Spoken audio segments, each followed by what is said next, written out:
Hey, welcome to Old Teacher. New Teacher. This is the second episode, and hopefully you've already watched the first one. If not, I will link it down below so you can go watch that one first. The whole point of this is we are answering questions and scenarios that teachers sent to me and some students sent to me on Instagram, and we're just giving you advice. Just so you know, I'm Maggie. I am a high school English teacher from North Carolina, and this is my mom, who is a retired teacher, but she used to teach Kindergarten, second grade, preschool, EC. a little bit of everything in that. Not big people. No, not big people. She does little people. I do little big people. Okay, so let's start with a big one. Someone turned in, how would you handle racism in your classroom? And so obviously there's kind of a big difference between that happening at the high school level and that happening at the elementary school level. What we talked about is I think a lot of kids just repeat what they've heard people say at home, or what they've heard their parents talk about, or their grandparents, or whoever they live with, or their friends. And so, I mean, for me, it's kind of zero tolerance when it comes to things like that, whether it's racism or homophobia, or sometimes boys say awful things against girls, all that kind of stuff. So for me, the way I handle it is, it doesn't matter what we're doing, we're going to stop. And I'm going to address it immediately. And I like to, and maybe some people disagree, but I address it in front of everyone because everybody needs to hear that this is not okay.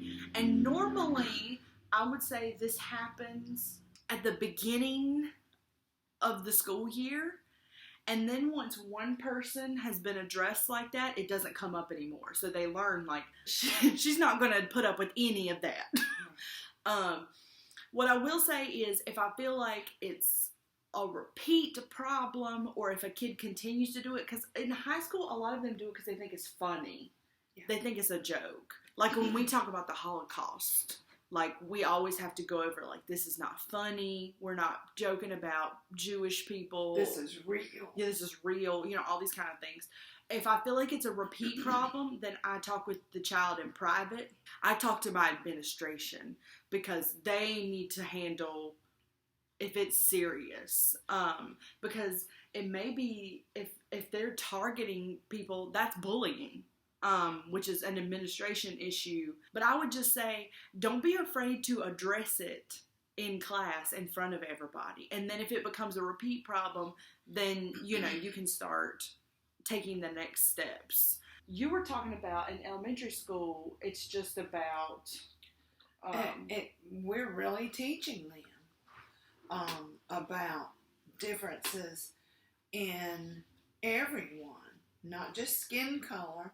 And I always put my, we're talking about, Dixie, we're talking about kindergarten and preschool, where I'll say, look at my skin, and stick your arm out, and we're just comparing. And I'll say, if it's a situation that's already come up, you're my friend to the student. My skin color has nothing to do with whether you like me or not. So you're really teaching the kids that everybody should be treated the same. And think about, you would just adjust it to older kids, but they basically, that line about everything you always needed to know, you learned in kindergarten. Right. Well, you got to learn to get along with everybody. We're not talking about differences in just skin color, but differences in everything. Well, Dixie, differences in the way you look and how some of us wear glasses. I mean, even in younger grades, kids are bad about picking on people for wearing glasses until it happens to them, and then they need them. So it's always nice when you can tell them a little story, whether it's about yourself. When I was young, I didn't wear glasses, and then later on, I needed some help to see better, So that's why I wear glasses. And it's just really simple. But as Maggie said, a lot of kids are just repeating what they hear at home. So they just need to be taught that everybody wants to be loved, everybody wants to have friends. And so we do a lot of things with friends in younger grades. And how many friends do you have? And no, you don't want just one friend. You want everybody to be your friend. Well, and in our class. I always think about elementary school. A lot of people online, the joke that they make now in elementary school is that they call their students friends. Mm-hmm. Okay, friends, we're gonna da-da-da-da-da, which I always think is so funny, because if we did that in high school, they would be like, yeah. But it's a different world. It is, and you gotta they've gotta see how to treat your friends, because you don't just come into the world knowing how to treat others. Mm-hmm. I mean, there's a lot more in the early grades in their curriculum, and what I wanted to teach them about, because needless to say, their home life may not be great, and they don't know how to treat others. So you have to treat them with respect and let them see, how it feels. And a lot of times if there's a disturbance over anything, whether it's race or whatever, you talk them through it. They find out how it makes them feel when somebody was rude to them or said something that hurt their feelings. See how it makes you feel. That's the way you're making them feel. Mm-hmm. So that's the connection. I like what you said about the kids learn a lot from how they see us treat others. Yes. So if they see you treating black students differently, then in their mind they think that's okay. Yeah. So we have to make sure that we, as the teacher, are treating everyone equally, which we're supposed to be doing that favorites. Anyway. No favorites. And in early grades, that assistant that's in your room or assistants, you've got to be sure that you're treating them well. Right. Mrs. So-and-so is taking care of this group, and Mrs. So-and-so, I want you to do blah, blah, blah. You just have to treat everybody with respect, because those kids are watching everything all the time. Yeah. Even if the principal came in and left and you said a little smart remark to your assistant, oh, honey, they're going to see that. Mm-hmm. They see everything. Yes. They notice everything. This one says, a coworker is talking poorly about you to other students. So I would say this is probably mostly a high school thing. We have a thing where, like, your students are old enough to understand gossip. And sometimes teachers will talk bad about other teachers to kids, and it ends up coming back to you. Because like we said, the kids love drama. And they will come and tell you, so-and-so said blah, blah, blah, or whatever. So they're trying to incite. Yes, I feel like they do that. And I will say, I have definitely talked bad about other teachers in front of my students, whether it's on purpose or on accident, just because kids like to do things like say, well, Mr. So-and-so lets us have free time all day. I'd be like, well, Mr. So-and-so is maybe not doing what he's supposed to be doing, or, whatever. And then they go tell Mr. So-and-so that I said he wasn't a good teacher, which is not what I said at all. There you go. But I shouldn't have said it in the first place. I'll just say that. The best response is to say, I'm not Mr. So-and-so. That's a teacher thing we like to say. Okay, back to what we were doing in class and get off that subject is what you would say to the kid. Right. Redirect. I thought you meant me, and I was like, I thought I was talking about the question. No, redirect the child. Yes. Okay. But, I mean, when I read it, I think about probably if the kids are the ones telling you, they're just trying to create drama, and you also don't know if that's exactly what the person said or if they even said it at all. But what if you hear it from an adult? Like, what if you hear from one of your teacher friends that in a meeting, so-and-so was talking crap about you? I've had that happen. Mm-hmm. Maybe not out loud in the meeting, but it was one of those sidebar conversations. Mm-hmm. Well, and I've had it happen too where we were discussing something in a meeting, and when I gave an example, people thought I was talking bad about a person. And when it got back to that person was super angry, which I can't blame them for being angry because they thought I was just talking crap about them, when really we were trying to problem solve. Me and the person sat down with one of my administrators, and we just had to talk it out. And I will admit, I was still upset about it after the fact, but talking about it in person, we got over it. And eventually, the relationship that I have with that person now is great. They needed to hear the information, and you did too. Straight from the horse's mouth. Mm-hmm. Yeah.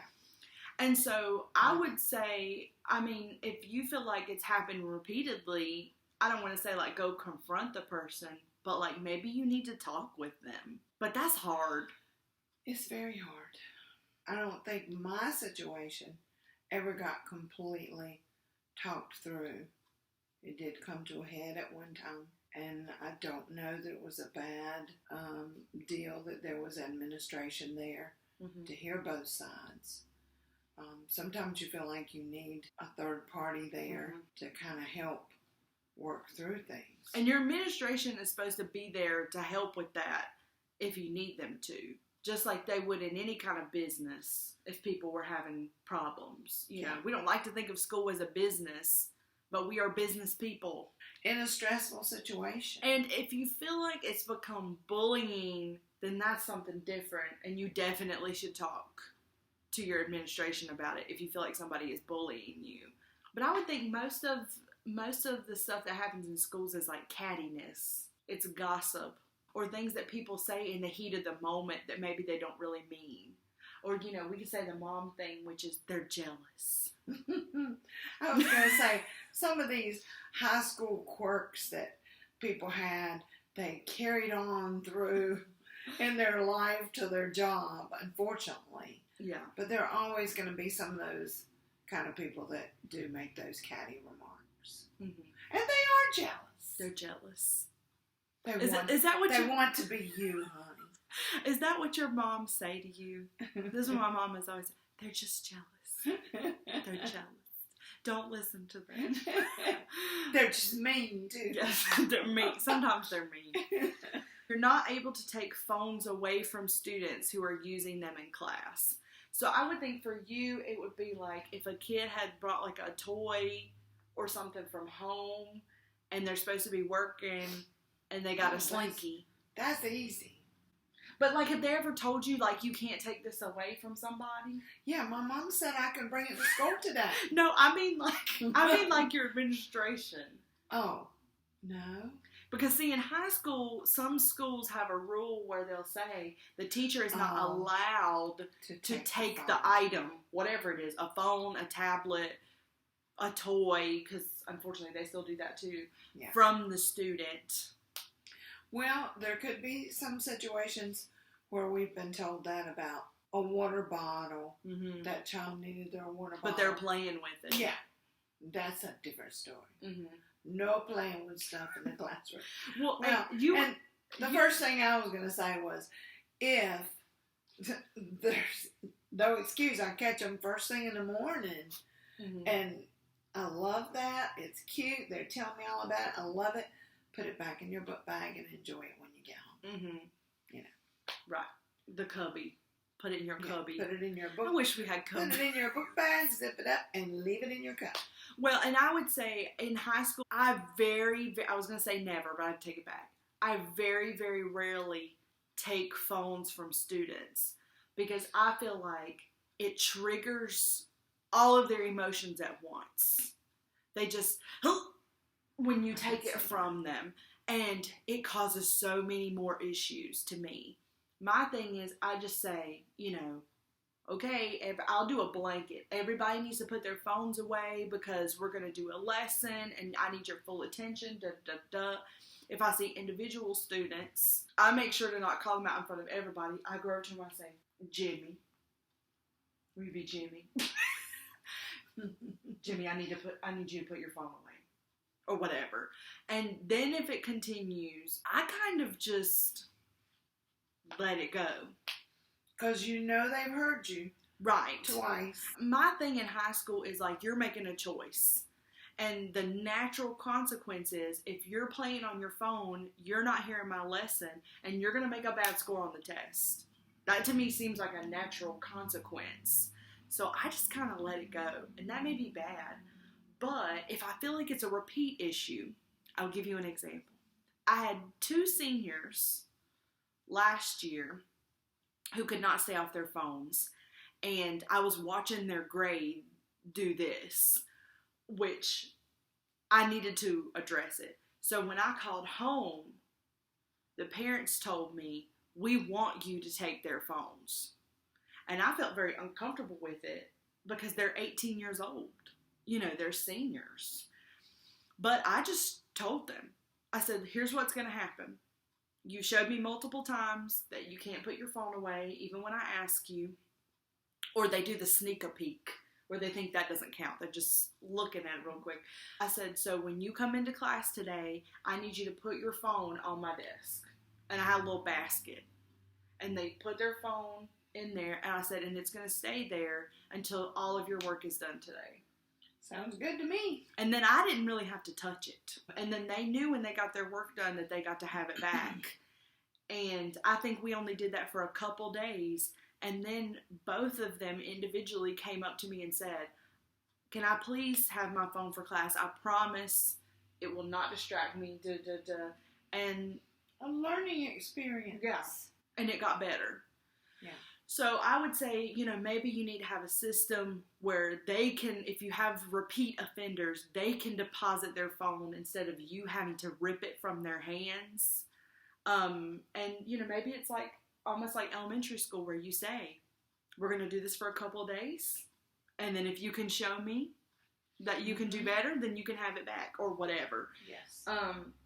There's just so many ways to handle those kind of situations besides just ripping something out of someone. We'll go back to the respect. Yeah. I mean, I just think I would be pissed too. Yeah. Think about it like this. If you were in a teacher's meeting, like if you were in a professional development or a staff meeting or whatever, and you checked your phone just to look at the time or whatever, and somebody came and just ripped your phone out of your hand, I would be pissed. And I wouldn't hear nothing else the person said the rest of the meeting because I'd be steaming. Yeah. I think that's the same thing that happens with kids. We rip something out of their hands and then we say, why didn't you pay attention the rest of class? They're mad. It also reminds them of home because I guarantee you that's what parents are doing at home. And we kind of want to be a little different at home. Mm-hmm. If we can. We like for it to be a happier place. Yeah. Maybe you can have a kid stay an extra couple minutes or some other time and sit down and talk about it. Yeah. Maybe just face to face with them without all these other bodies around. And I think that's one of the big things is people, a lot of times we feel like we need to address it in the heat of the moment. And I feel like that's never, in high school, that seems to never be good. Because then I'm frustrated or annoyed or upset or angry. And then they are too. And then we get these others in the room with you. Yeah, and they're staring. You may be able to just fix it in a few minutes, talk with just them. Here's my side of it. Well, and now tell me your side. Well, and here's what I've done in the past too. I've said, I've let it go for that day, and then the next day when the kid comes into class, I pull them to the side and say, yesterday you were on your phone a lot. We got to do some important stuff today, so I'm going to need you to have your phone away for class today. Can you do that? And most of the time they say yes. I'm not angry from the day before. The emotion is a good thing to remember. We don't want that. Yeah. That just gets everybody upset. And the same way in the previous video, when we were talking about letting them dance and be goofy the last 5 minutes or whatever, I'll say, you got your work done, go ahead. When you get your work done, you're good, at least in my mind. I'm going to do anything and everything I can do to keep from calling home. Well, parents don't want to be bothered unless it's serious. Right. Some of them don't want to be bothered And if it's serious. well, and I always think about the worst thing is when you think it's serious and it's not, and you call them, and they're like, "Why?" So That's, oh my God. I had a parent one time I called and she just kept saying, "So." I was like, "I don't know what to say." I said, I was just hoping. Important. I said, I was just hoping that you would address it with her at home. That would help me a lot. And she was like, "Okay." I said, and you know she didn't. I said, "Okay, bye." And you know she didn't say a word. I know. Okay. These are hard. I know. Well, that's why they sent them to us. If they were easy, they would figure them out on their own. And for a lot of situations, you do the best you can. You try some different scenarios that you didn't try last time because it's going to keep coming back over the years. Yeah. And you just learn from every experience. Mm-hmm. And every situation is different. The way you handle this kid and the way you need to handle this kid can be night and day. Yeah. A student is being disrespectful and calling you a name. Do they call you names in elementary school? Not to your face. What did they say? "I'm Mrs. So-and-so." That's my first response. When they call, if they said you were a jerk or something. Oh my God. Do you know how funny that would be for high school? Like if they called you the B word and you're like, "My name is Mrs. Hughes." So-and-so. Do you know how funny that would be? I'm going to do that. Because I feel like they would just be like. Well, we've had situations where other kids were calling each other bad names or off-color names or whatever. Nothing really bad. And we just have to basically say, "What is his name?" Then that's what you call him. That's his name. Do you like to be called your name? Yes, you do. And Dixie likes to be called. Yes. But it's another respect thing. That's so funny though, because I never thought of that. Because like in high school, they would straight up call you like the B word or call you fat or whatever to your face. And I just think it would be so funny to just respond and say, "My name is Mrs. Hughes." The number one reason that they're calling you that is to get a rise out of you. They want you to say something back or do something back. They want that drama, that emotion. Right. And so my response usually is I ignore them if I can. Now, I mean, if it's like so disruptive that like they're ruining the experience for everybody else, then obviously like I address it. But like I try to ignore them as much as possible because if you respond, they get worse because they know it's getting that rise out of you. And like I've definitely lost my temper with kids before that were being disrespectful and rude and like ruining the class and stuff. But I a lot of times tell them, "Do you need to go to the bathroom?" And then they're always like, "No, I don't need to go to the bathroom." I was like, "I think you need to go to the bathroom. Get some water. Take a lap. Calm down." Yeah. And you may even have to say, "Take a breather." I sometimes say take a breather. You know, and a lot of times they take me up on it, and when they come back, they're better. Because, I mean, they're just, most of the time when they call you that, they're frustrated, just like we get frustrated. You know, sometimes we need to run away to the teacher's lounge. If just for a minute. To breathe, or step out in the hallway to gather our thoughts.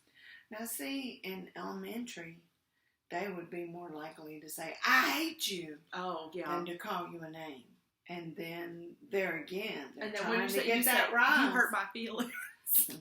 I have done that before. But you know what? I've done that in high school too. I had a specific situation where a girl was really frustrated with the activity we were doing because it was really hard and it was boring and they hated it. And she just blurted out in the middle of class. I don't even remember exactly what she said. I think she said, "You piss me off," was the exact wording. And I got so frustrated that I just sat down and didn't do anything the rest of class because I was so upset. It just struck me wrong that day. You know how it is. You're having a day. It just strikes you the wrong way. Mm-hmm. But the next day, when I talked to the class, I just specifically told the class, you guys hurt my feelings yesterday. And I think in high school, they don't hear that a lot. Yeah. Because everybody does that, don't smile till Christmas thing. When teachers are trying to be not real people, like we don't have emotions and stuff. And I was like, you hurt my feelings. Yeah. I'm like, we're going over this because it's test prep and you need it. And I know it's boring and I know it's hard and I don't want to do it either, but we have to do it and you hurt my feelings. You know how we compare high school and kindergarten? Mm-hmm. And you would think there'd be no comparison. But they need some of those lessons they learned in kindergarten, again, like about feelings or treating others. If you need to have a very important discussion with a student about the way they're acting or what they're saying, it needs to not be in front of the class. Either you pull them to the side when everybody starts working, like I'll pull them back to my table and say, let's talk. Or I'll tell, like, we have swag at our school, so like remediation during lunch, which there's not going to be many people in the room, so I may talk to them then, or tell them to step out in the hallway so you can talk to them. Because talking to them in front of everybody, they perform. They feel like they have to act big and bad in front of everybody. And you don't want everybody to hear it either. No. I'm a hands-on learner in a hands-free time. Ooh. So think about right now, we're going through COVID and Corona and whatever you want to call it. And so we know everything is virtual, everything's online, we're not doing a lot in school. And this is one of my former students who's in college now sent this to me. And they said, I'm a hands-on learner in a hands-free time. I'm struggling with not being in class learning. I can't focus. What would be your suggestions? Well, I'm a hands-on learner. I am too. And in the younger grades, everything possible was hands-on. Mm-hmm. Even if you just had to come up with a diagram to put up on the whiteboard to show, it just helped. Well, and here's what I would say, because I feel like I had the same problem when we were doing online learning, which it's summer right now, but when we were doing it last semester, I had an awful time focusing too, and I think it's a technology thing. You get so easily distracted by other things. So like when I'm on my computer, I would need to be lesson planning, but I would think, oh, I need to check my email. Oh, I said I was going to do this. Oh, a kid turned that in, let me grade it. That was what I was going to say. You young people are always flitting from one thing to another, and you can handle that. Yeah. I could handle that when I was young. Now that I'm older, I like to do one thing at a time. I don't feel like I do as good a job when I jump to and from, and then I end up forgetting things. So here would be my suggestions. I'll make a lot of lists of things I need to do. I also know if I have something I really need to get done and I'm struggling to focus, I will sometimes take my phone and put it on silent and put it face down, or put it in another room or put it in another place so I can't be distracted by it. Because that's the main thing is we pick this up and then we get sucked into Facebook or something. I also set timers. So I may say, okay, I really have, like if I was in college right now, I'll say, okay, I really have to read this chapter and take notes. I'm going to set a timer for 30 minutes. And if I finish before that, great. But I'm going to set this timer for 30 minutes, and I can't do anything else for 30 minutes until this timer goes off. And then I can go take a break.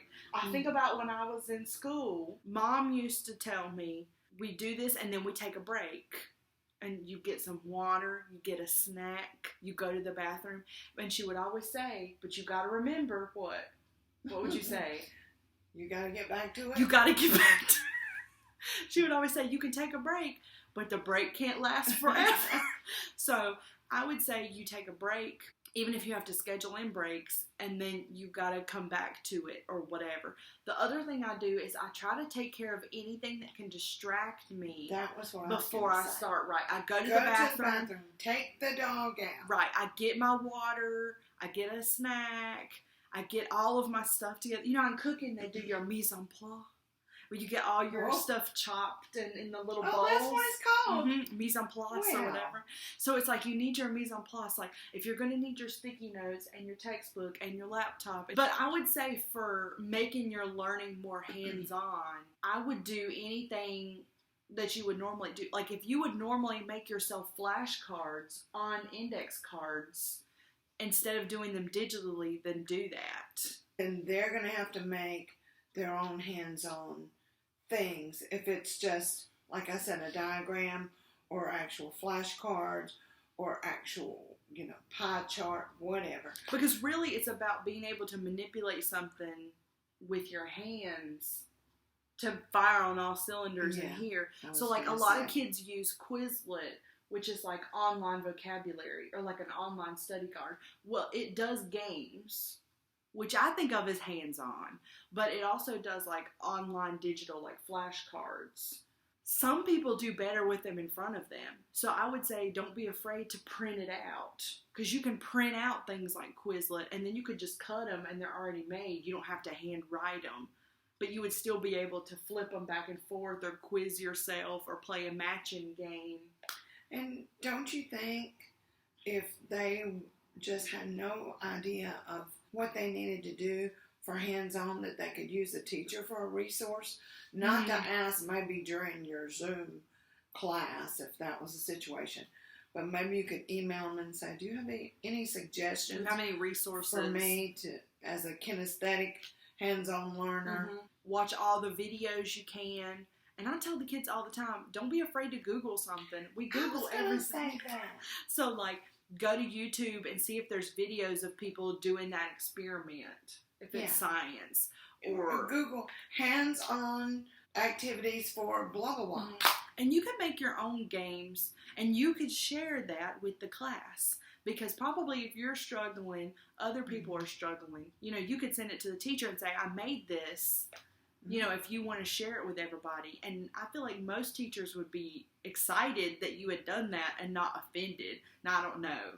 Well, and I've had kids before when I made a new vocab list that one of them makes a Quizlet and they say, I made a Quizlet, and I say, sure, give me the link, and then I link it for everybody. I'd say, talk to your teacher, try to really work on things you can do to increase your productivity and focus.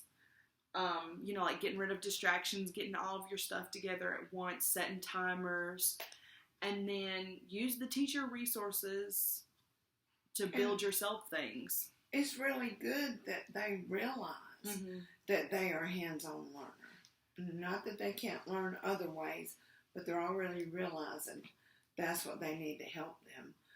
Is it time for lunch? It is time for lunch. I promised her if she did these videos with me that I would get her some lunch. So we're going to go have lunch. And in the meantime, if you think of any scenarios or questions that you would love for us to talk about or answer, you can leave them down in the comments below. I will link the previous episodes so that you can look at it if you haven't watched it. We would love for you to subscribe, and hopefully there'll be a next time. And we'll be back. We'll see you then. Bye. Bye.